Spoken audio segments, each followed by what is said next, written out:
This video is powered by BetUS. Yet another heartbreaking loss where the Bears beat themselves, but at least Caleb Williams dazzled us with another clutch performance in what should have been a Bears victory. Down by 11 with under 2 minutes to go and no timeouts, all hope seemed lost, but Caleb Williams drove us downfield and threw a TD pass to Keenan Allen with just 22 seconds to go. He then would also convert to DJ Moore for a 2-point conversion, and we would get a miracle onside kick. What was going on in Chicago? After that, he then threw a 27-yard laser to DJ Moore, setting up a 48-yard field goal from Cairo Santos to send this game to overtime. All of that really happened, and the Bears won the toss and got the ball in overtime. The Chicago Bears give us hope and then let us down continuously.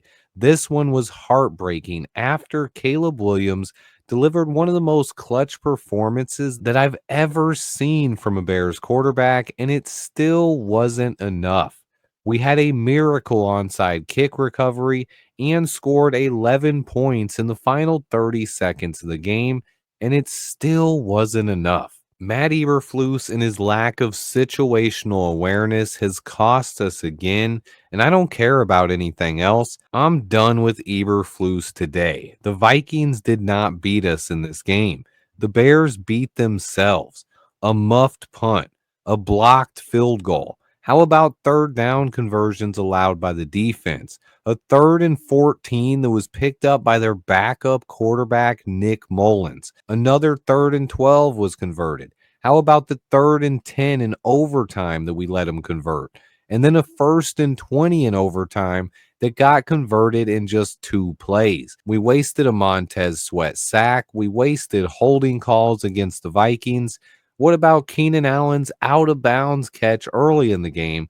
We had 7 penalties for 80 yards, and that's not counting the 2 more penalties that the Vikings declined. We killed ourselves in this game. And then there's Matt Eberflus going for 2 when we were down by 8. Let's stop and think about that one for just a second. If Eberflus would have just kicked the extra point instead of the failed 2-point conversion, and everything else would have happened just the same, then instead of that last second field goal sending the game into overtime, we would have won by 1 point. But again, it was our head coach, Matt Eberflus, and his lack of situational awareness that cost us the game yet again. We lost this game because of stupid mistakes, a lack of discipline, and poor coaching. The Vikings were not the better football team today. Before I get too deep into it, I wanted to thank BetUS for sponsoring today's video. Their prop builder is live on their website. They have same game parlays and some of the best NFL lines I've seen. It's not too late to use promo code YouTube150 to get a 150% match bonus on your deposit. Check out BetUS today. But the bottom line is that Matt Eberflus will not be fired tomorrow.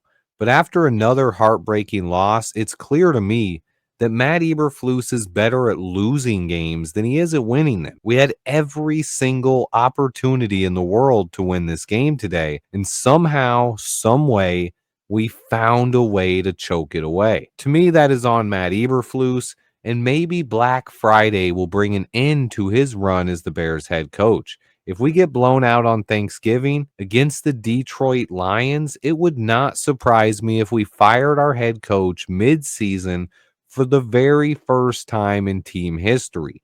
I'm done with Eberflus. But there were a ton of positives to take away from today's game, especially from our rookie quarterback. If you missed it or somehow forgot due to the nature of this loss, Caleb Williams broke our franchise rookie record for passing yards today.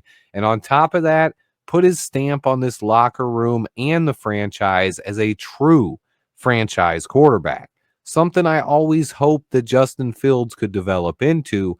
Caleb has already shown us that he's capable of doing things that no other quarterback in this team's history has ever done. And I'm not even talking about the rookie passing record. I'm talking about how many amazing throws Caleb made today. The amount of laser beams and passes that he dropped in the bucket was incredible to watch. He's finally getting comfortable and into a rhythm. He threw for 340 yards, 2 touchdowns, and 0 interceptions. A huge game from our rookie quarterback, but the most important part has been how great Caleb has been with the game on the line. Back to back games with TD drives now late in the fourth quarter. And he threw an absolute frozen rope to DJ Moore to set up the Cairo Santos field goal. That was as clutch as it gets, and that was from our quarterback. Caleb has it. Whatever it is that franchise quarterbacks have, Caleb Williams has that trait. And if anything, that is the most important takeaway from today's game. We have found our franchise quarterback, and now we need to find the right head coach to pair with them. And Ryan Poles needs to finish building this offensive line. In my opinion, I think Ryan Poles has done a great job with this rebuild, and he's put this team in a position to compete for a long time going forward. But now he has two things that he has to do: get rid of Matt Eberflus and fix this offensive line. The fight in this offense today was legit. For the second straight week, I had more faith in our offense than I did our defense, especially late in this game. It was Eberflus's cover nobody defense that lost us this one, especially with the game on the line. The Bears haven't won in overtime since 2017, and that trend continued today. As we were unable to put this game away, this loss was awful, but at least our rookie quarterback looks like he's the real deal, and our draft pick looks even better for next year. Ryan Poles has all of the ammunition necessary and the flexibility to finish building this offensive line, and we should be a top destination for all of the young head coach candidates out there. Who wouldn't want to work with Caleb Williams, Rome Odunze, and DJ Moore? Caleb has shown those special traits, and you could even see it after this game today. Kevin O'Connell, the Vikings head coach, took a long time to talk to Caleb Williams after the game. You can bet he was telling him what a stud he is. But the ball is in Ryan Poles' court to finish this rebuild this offseason. To me, that means getting rid of Matt Eberflus and then investing a ton into the trenches. This game was crazy, but it ends with another Bears loss. I want to thank BetUS again for sponsoring today's video, and I want to know how you guys are feeling. What are your thoughts after another win slips away late? Thanks to everyone who stopped by today's live stream. Remember to hit that like button for me. Stay tuned, and until next time, bear down.